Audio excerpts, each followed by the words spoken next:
ดินที่นี้คือบ้านเฮาหักเหลือหลายจนวันตายสิว่าวายดินทงนาแผ่นดินทองของลาวเลี้ยงใหญ่มาบ่ลืมคุณ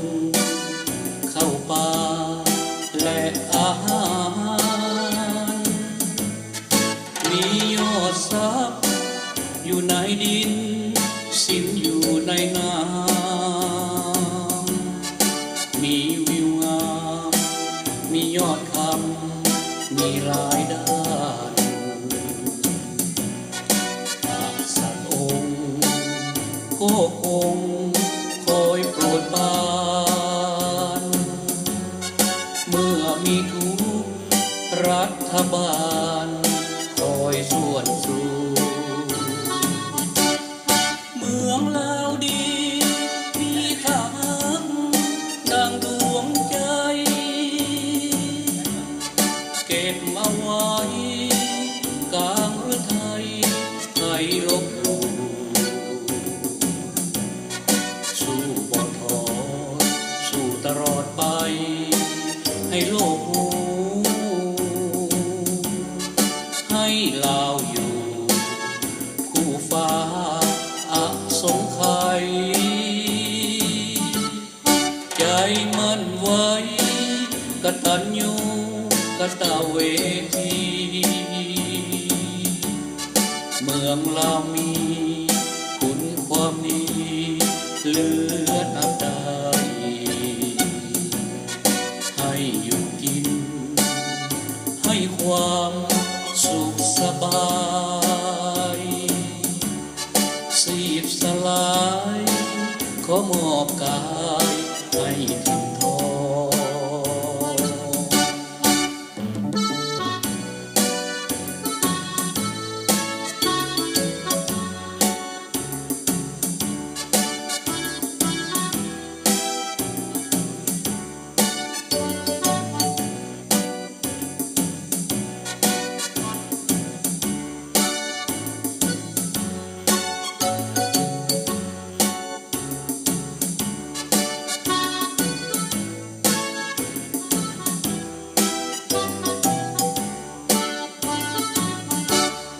เมืองลาวดี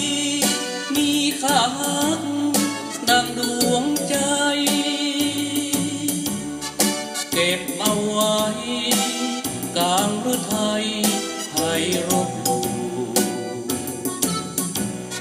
สู้บ่ถอยสู้ตลอดไปให้โลกรู้ให้ลาวอยู่คู่ฟ้าอสงไขยใจมันไว้กตัญญูกตเวทีเมืองลาวมีคุณความดีเหนือนำได้ให้อยู่กินให้ความสุขสบายสีบสลายขอมอบกายให้ถิ่นทองสีบสลายขอมอบกายให้ถิ่นทองสีบสลายขอมอบกายให้ถิ่นทอง